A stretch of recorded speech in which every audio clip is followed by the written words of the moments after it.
नमस्कार दोस्तों, स्वागत है डेली स्टडी में। देखिए, आज मैं जीव विज्ञान से 25 इंपॉर्टेंट क्वेश्चंस लेकर आया हूं। दोस्तों, ये सब प्रश्न एग्जाम्स में काफ़ी पूछा जाता है, इसलिए आप वीडियो को पूरा देखिएगा और वीडियो के अंत में आपसे एक क्विज क्वेश्चन भी पूछेंगे, जिसका उत्तर आपको कमेंट करके बताना है।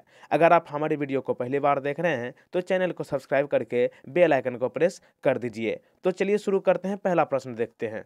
पहला प्रश्न है, मानव शरीर में प्रचुर मात्रा में कौन सा तत्व है? दोस्तों, अगर आपको इनमें से किसी भी प्रश्न का उत्तर मालूम हो तो आप कमेंट करके बता सकते हैं। यहाँ पे सही उत्तर जो होगा ऑक्सीजन, ऑप्शन डी सही उत्तर होगा। तो देखिए, मानव शरीर में ऑक्सीजन की मात्रा सबसे ज़्यादा होती है। अगर मैं आपसे पूछूं कि ऑक्सीजन की मात्रा कितना होता है हमारे शरीर में, तो ऑक्सीजन की मात्रा हमारे शरीर में 62% होता है, जो कि सबसे ज़्यादा है। देखते हैं अगला प्रश्न। दूसरा प्रश्न है, जैव तंत्र में संख्या की दृष्टि से सर्वाधिक कौन सा तत्व पाया जाता है?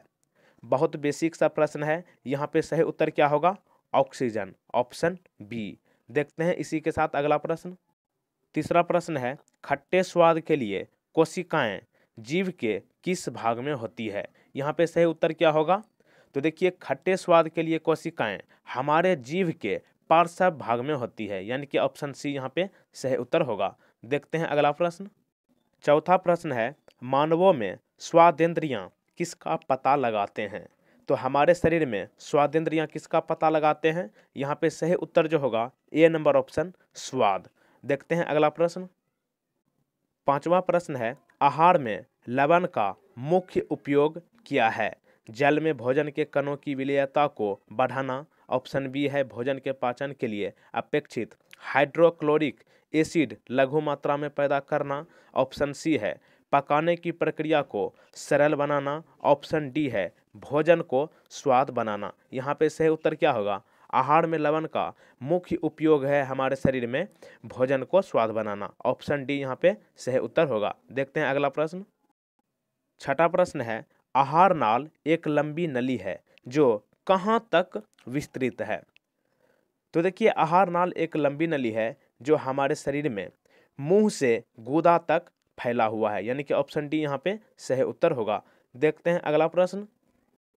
सातवां प्रश्न है, लसिका किससे पचा हुआ तथा अवशोषित वसा का वहन करती है? यहाँ पे सही उत्तर क्या होगा? लसिका जो है क्षुद्रांत से पचा हुआ तथा अवशोषित वसा का वहन करती है, यानी कि ऑप्शन सी यहाँ पे सही उत्तर होगा। देखिए, आपको कंफ्यूज नहीं होना है। क्षुद्रांत, क्षुद्रांत को कहते हैं छोटी आंत, जो कि लसिका जो है छोटी आंत से पचा हुआ तथा अवशोषित वसा का वहन करती है, ऑप्शन सी यहाँ पे सही उत्तर होगा। और दोस्तों, यहाँ पे इनके लिए सॉरी कि ऑप्शन सी और डी बी जो है यहाँ पे गलती हो गया है टाइप करने में, लेकिन यहाँ पे सही उत्तर होगा क्षुद्रांत, यानी कि छोटी आंत। देखते हैं अगला प्रश्न। आठवां प्रश्न है, पशु प्रोटीन को प्रथम श्रेणी का प्रोटीन माना जाता है क्योंकि यह क्या होता है? यहाँ पे सही उत्तर क्या होगा? पशु प्रोटीन को प्रथम श्रेणी का प्रोटीन माना जाता है क्योंकि यह क्या होता है? तो ये होता है अनिवार्य अमीनो एसिड से भरपूर होता है, इसलिए पशु प्रोटीन को प्रथम श्रेणी का प्रोटीन माना जाता है। ध्यान में रखिएगा, क्या होता है? अनिवार्य अमीनो एसिड से भरपूर होता है। और एक बात आपको ध्यान में रखना है, अमीनो अम्लों का निर्माण मानव शरीर में नहीं होता है। देखते हैं अगला प्रश्न। अगला प्रश्न है 9 नंबर, गहरे तले हुए खाद्य पदार्थ कैंसरजनक होते हैं क्योंकि उनमें किसकी प्रचुरता होती है? तो देखिए, गहरे तले हुए खाद्य पदार्थ कैंसरजनक होते हैं क्योंकि उनमें वसा की प्रचुरता होती है, यानी कि ऑप्शन ए यहाँ पे सही उत्तर होगा। देखते हैं अगला प्रश्न। 10वां प्रश्न है, वह पदार्थ कौन सा है जो 14 वर्ष की आयु तक के बच्चों के विकास के लिए अत्यंत आवश्यक है? काफ़ी इंपॉर्टेंट है। यहाँ पे सही उत्तर क्या होगा? A number option protein. तो देखिए, प्रोटीन बहुत जटिल तथा नाइट्रोजन युक्त पदार्थ है और प्रोटीन का निर्माण 20 अमीनो अम्ल के संयोग से होता है। और एक बात ध्यान रहे, प्रोटीन की मात्रा हमारे शरीर में 14% होता है। यहाँ पे यानी कि सही उत्तर क्या हो गया, प्रोटीन। प्रोटीन जो है 14 वर्ष की आयु तक के बच्चों के लिए जरूरी है। ऑप्शन ए यहाँ पे सही उत्तर होगा। देखते हैं अगला प्रश्न। 11वां प्रश्न है, एमिनो एसिड की आवश्यकता किसके संश्लेषण के लिए होती है। यहाँ पे सही उत्तर क्या होगा, एमिनो एसिड की आवश्यकता जो है प्रोटीन के संश्लेषण के लिए होती है। ऑप्शन बी यहाँ पे सही उत्तर होगा। देखते हैं अगला प्रश्न। 12वां प्रश्न है, नाइट्रोजनी आहार है, इनमें से नाइट्रोजनी आहार कौन है। तो यहाँ पे सही उत्तर क्या होगा, नाइट्रोजनी आहार जो है ये आपका प्रोटीन है, यानी कि ऑप्शन बी सही उत्तर होगा। देखते हैं अगला प्रश्न। 13वां प्रश्न है, लाल चने से कौन सा एंजाइम मिलता है। यहाँ पे सही उत्तर क्या होगा, लाल चने से कौन सा एंजाइम मिलता है। तो यहाँ पे सही उत्तर जो होगा डी नंबर ऑप्शन, डाइस्टेस। तो देखिए लाल चने में डाइस्टेस नामक एंजाइम पाया जाता है। और एक बात ध्यान रहे, लाल चने को अरहर और तूर के नाम से भी जाना जाता है। कभी कभी इस तरह से प्रश्न पूछा गया है कि लाल चने को दूसरा किस और नाम से जाना जाता है, तो ध्यान में रखिएगा अरहर और तीसरा क्या है, तूर। ओके, देखते हैं अगला प्रश्न। अगला प्रश्न है, एंजाइम क्या होते हैं। यहाँ पे सही उत्तर क्या होगा, एंजाइम क्या होते हैं, सही उत्तर हो जाएगा आपका बी नंबर ऑप्शन, प्रोटीन। और एक बात मैं आपको बता दूं कि इस तरह से एक प्रश्न पूछा गया है कि एंजाइम की खोज किसने की है। तो आपको ध्यान में रखना है, एंजाइम की खोज जर्मनी के वैज्ञानिक की थी, जिनका नाम कुहने था। क्या था, कुहने। कुहने जो है एंजाइम की खोज की थी, और ये कहाँ के थे, जर्मनी के थे। देखते हैं अगला प्रश्न। अगला प्रश्न है, एंजाइम के प्रोटीन भाग को क्या कहते हैं। मोस्ट इंपोर्टेंट है। यहाँ पे सही उत्तर क्या होगा, एंजाइम के प्रोटीन भाग को क्या कहते हैं, सही उत्तर होगा एपो एंजाइम। ऑप्शन सी यहाँ पे सही उत्तर होगा, एंजाइम के प्रोटीन भाग को एपो एंजाइम कहते हैं। देखते हैं अगला प्रश्न।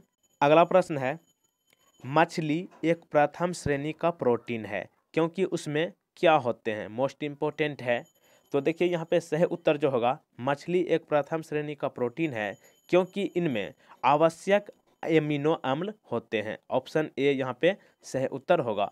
और दोस्तों आपसे एक रिक्वेस्ट है, अगर आपने वीडियो को अभी तक लाइक नहीं किया तो प्लीज़ वीडियो को लाइक कर दीजिए, और लाइक करके इस वीडियो को ज़्यादा से ज़्यादा शेयर कर दीजिएगा। और चैनल पर नए हो तो चैनल को सब्सक्राइब भी जरूर कर लीजिएगा, और साथ ही बेल आइकन को प्रेस कर दीजिएगा। देखते हैं अगला प्रश्न। अगला प्रश्न है, डाइस्टेज एंजाइम का स्रोत क्या है। यहाँ पे सही उत्तर क्या होगा, डाइस्टेज एंजाइम का स्रोत है लार ग्रंथि। ऑप्शन ए यहाँ पे सही उत्तर होगा। देखते हैं अगला प्रश्न। अगला प्रश्न है, किस एंजाइम की उपस्थिति के कारण HIV अपना आकार अक्सर बदल लेता है। यहाँ पे सही उत्तर क्या होगा, यहाँ पे सही उत्तर होगा A number option, reverse transcriptase. Reverse transcriptase की उपस्थिति के कारण HIV अपना आकार बदल लेती है। क्या आप HIV का पूरा नाम बता सकते हैं, कमेंट करके बताइए। देखते हैं अगला प्रश्न।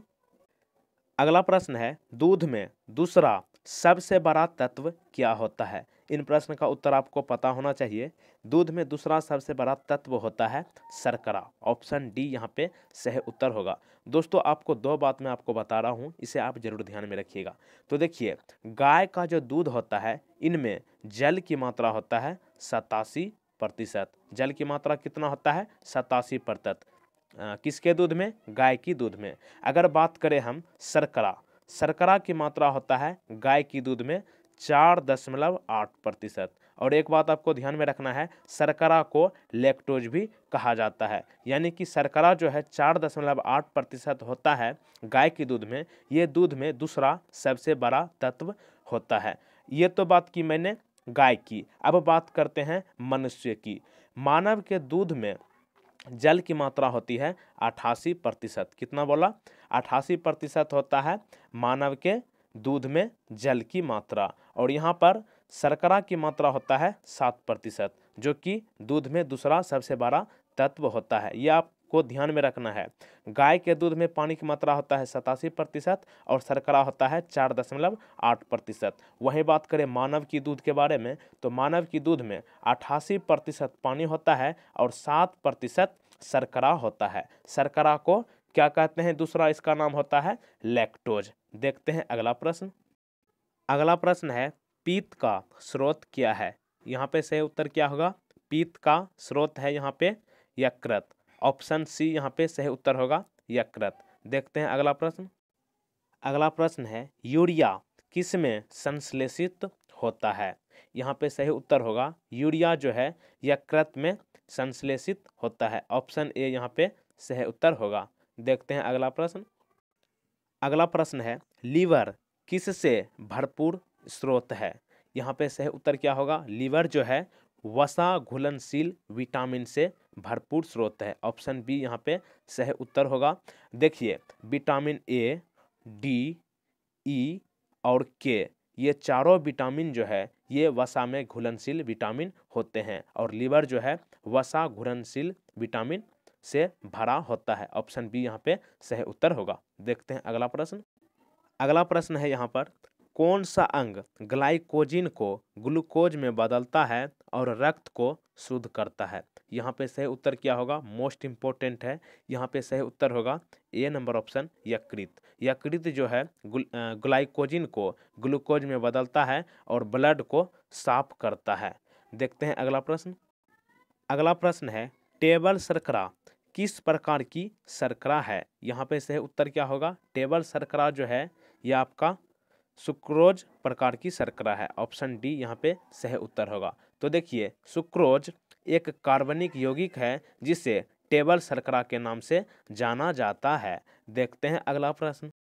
अगला प्रश्न है खाद्य प्रोटीन के दो सबसे समृद्ध ज्ञात स्रोत क्या है?